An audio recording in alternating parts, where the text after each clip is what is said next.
All right, so writing paragraphs. So, so one of the big questions that I get asked a lot, and what I really got asked a lot when I worked at the Writing Center was, how can I make my paper flow? And I think what people are really asking when they ask this is usually something like, how can I make it so that it doesn't feel like the reader is like stopping and starting and stopping and starting, right? Like, how can I make it smooth?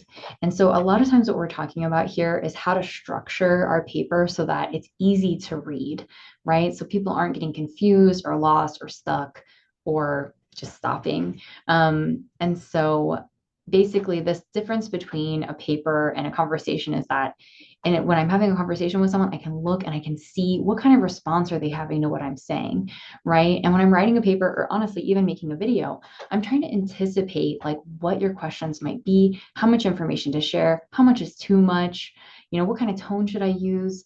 Is this going to make sense? I'm trying to guess. And so this is why peer review is so important, is because we usually are not as good of guessers as we thought. And so hopefully it will be helpful though to just kind of go over what are the parts that we're expecting as readers in a paper. Hopefully that'll help. Um, and so this is a little bit of review, maybe from 101, but basically in a paper, our typical structure, just really broad strokes, is going to be our introduction is providing our thesis statement or our main claim, right? It's going to tell us what is the main argument I'm making in this paper. And you want to get to that quickly because you want the reader to know. They are going to be curious. They want that answered. Um, our body paragraphs are going to provide support, excuse me, for that main claim or that thesis statement.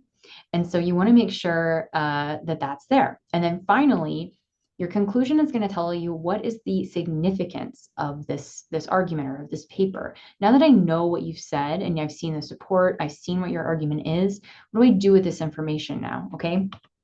And so then when we look at a paragraph, it's going to actually follow a really similar structure.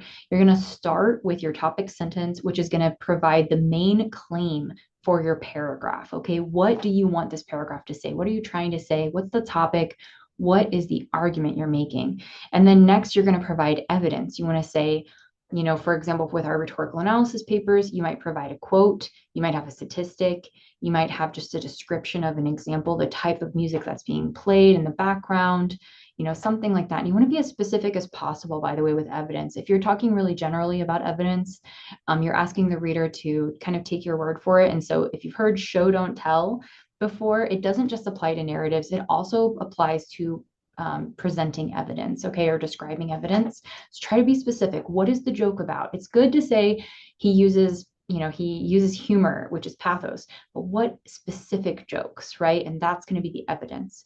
Then in your analysis, you'll explain how that evidence supports your topic sentence, okay, or the main claim of that paragraph. So for example, if you say, John Oliver's episode uses lots of pathos, then your evidence might be something like, for example, he makes a joke about, a woman, she buys a Christmas tree online. It turns out to be much smaller than she'd anticipated. That isn't necessarily showing us how it's pathos, right? I'm just describing to you an example of something that he jokes about. To make sure that the reader understands that it's an example of pathos, I need to say something like, this works as pathos because it makes the reader laugh and get curious about, how this relates to some other, larger scam that's going on. Okay. Or this is making the reader, feel more relaxed when they're about to hear about a big scam. Whatever kind of emotional response the documentary or whatever is trying to provide in the reader, that's what you want to make sure you're describing in your analysis. Okay, and it's not enough to just present the evidence. You want to make sure that you have analysis of the evidence, that you're explaining how it connects to that topic sentence, because your reader might not have the same assumption as you. They might not understand that that is supposed to make somebody laugh, or that that is supposed to make somebody relax. And so it's important to explain it, okay? And then the final thing is you want to have a transition. You probably know that, right? But the transition is going to connect your paragraph to the topic of the next paragraph. And so if you know what the topics of your paragraphs are, that's a really good start, right? You want to make sure that you know what you're trying to say in the paragraph, because you need to be able to describe that to the reader in the topic sentence and then be able to explain to them how that connects to your next topic in your transition. Okay. And then I have a little activity here at the end, and I'll just kind of talk through it. Basically, this is, practice writing a movie review. And the movie's Chip 'n Dale Rescue Rangers. I show you an example paragraph here. And by the way, I've color coded this so that you can see where each of the sentences are and how it correlates to the overall structure of like a paper or a paragraph. And so, for example, like this first sentence in blue is a topic sentence. The second sentence is the evidence, that's in orange. The third sentence is the analysis explaining how that evidence is an example of blah blah blah, or how it proves the topic sentence. I'm forgetting what the the genre is here. And then the final thing is your transition, how I'm connecting it to the next paragraph. And so if you read through this, I'm hoping you'll be able to see that. If anybody has questions, please reach out.